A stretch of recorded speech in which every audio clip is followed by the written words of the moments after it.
வணக்கம். இன்றைக்கி என்ன பார்க்க போகிறோம்னா பன்னீர் பட்டர் மசாலா பார்க்க போகிறோம். செய்ய தேவையான பொருட்கள் என்னென்னா பன்னீர் 200 கிராம் எடுத்திருக்கேன், பட்டர் எடுத்திருக்கேன், கசூரி மேத்தி எடுத்திருக்கேன், 1/2 டீஸ்பூன் ஜீனி எடுத்திருக்கேன், ஒரு பிரியாணி இலை, ஒரு துண்டு பட்டை, 3 ஏலக்காய், கொஞ்சமா பால், கொஞ்சமா கொத்தமல்லி தழை, 8 போல முந்திரி பருப்பு, 1 டீஸ்பூன் ஜீரகத்தை இடிச்சு சேர்த்திருக்கேன், 2 மீடியம் சைஸ் தக்காளியை கட் பண்ணி வச்சிருக்கேன், 2 மீடியம் சைஸ் வெங்காயத்தை கட் பண்ணி வச்சிருக்கேன், 1 teaspoon garam masala, 1 table spoon அளவுக்கு தனி மிளகாய் தூள் எடுத்திருக்கேன், 7 பூண்டு பல்லு, 2 துண்டு இஞ்சி எடுத்திருக்கேன், 1 பச்சை மிளகாய், 2 டேபிள் ஸ்பூன் அளவுக்கு டொமேட்டோ கெச்சப் எடுத்திருக்கேன், உப்பு தேவையான அளவு. அவ்வளோதான். இப்போ செய்ய ஸ்டார்ட் பண்ணலாம். இப்போ ஒரு கடாய் வச்சிருக்கேன், ஸ்டவ்வை ஆன் பண்ணிக்கிறேன், 1 டேபிள் ஸ்பூன் அளவுக்கு பட்டர் சேர்த்துக்கிறேன், மீடியம் ஃப்ளேம்லேயே இருக்கட்டும்.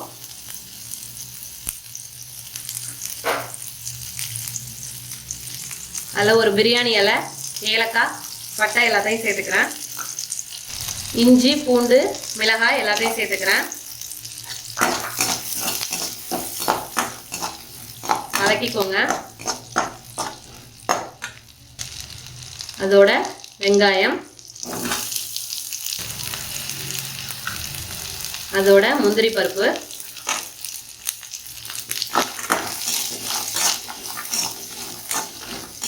நல்லா வதக்கிக்கோங்க.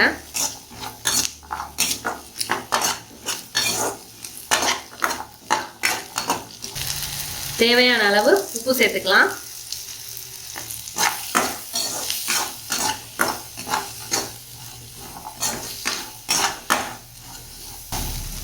இப்போ தக்காளி சேர்த்துக்கிறேன், அதையும் சேர்த்து நல்லா வதக்கிக்கணும்.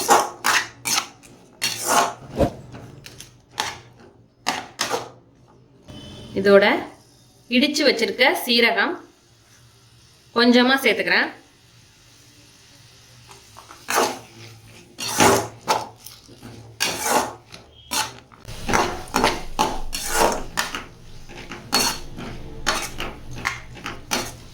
பாருங்க. இந்த அளவுக்கு நல்லா வதக்கிக்கோங்க. இப்போ ஸ்டவ் ஆஃப் பண்ணிடலாம். இது ஆறுனதும் அரைச்சி எடுத்துகிட்டு வந்துடுவோம். இப்போ நல்லா அரைச்சி எடுத்துகிட்டு வந்தாச்சு. இந்த மாதிரி ஃபைன் பேஸ்ட்டாக அரைச்சிக்கோங்க. இப்போ அதோட 1 teaspoon garam masala, 2 table spoon அளவுக்கு டொமேட்டோ கெச்சப், 1 டேபிள் ஸ்பூன் அளவுக்கு தனி மிளகாய் தூள் எல்லாத்தையும் சேர்த்து அரைச்சி எடுத்துகிட்டு வந்துடுவோம். பாருங்கள், இப்போ அரைச்சி எடுத்துகிட்டு வந்தாச்சு. இது மாதிரி ஃபைன் பேஸ்ட்டாக அரைச்சிக்கோங்க. வாசனையே அவ்வளோ சூப்பராக வந்திருக்கு. இப்போது அதே கடாய் வச்சுருக்கேன். கடாய் ஹீட் ஆகிட்டு இதில் 4 டேபிள் ஸ்பூன் அளவுக்கு வெண்ணெய் சேர்த்துக்கிறேன்.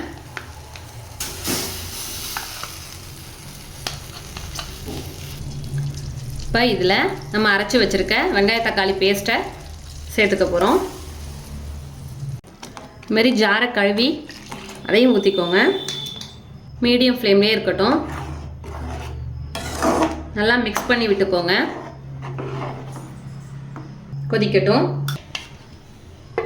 மூடி போட்டு ஒரு 7 நிமிஷம் கொதி வரட்டும். இப்போ 7 நிமிஷம் ஆயிடுச்சு. ஓப்பன் பண்ணி பார்க்கலாம். பாருங்க, நல்லா கொதிச்சு வந்துடுச்சு. எப்படி க்ரீமியாக இருக்குது பாருங்க. அதோட கொஞ்சமாக பால் சேர்த்துக்கிறேன். 1/2 டீஸ்பூன் சர்க்கரை, கொஞ்சமாக மிக்ஸ் பண்ணி விட்டுக்கோங்க.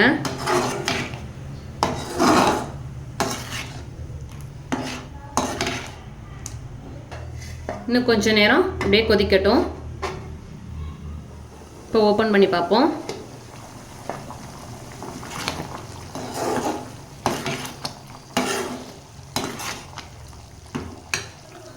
இப்போ பன்னீர் சேர்த்துக்கலாம்.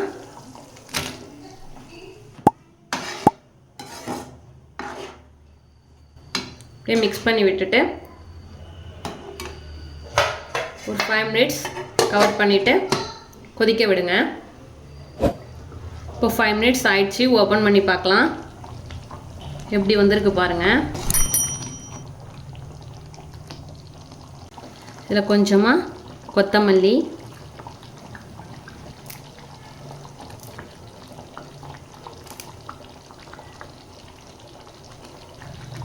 கசூரி மேத்தி கொஞ்சமாக,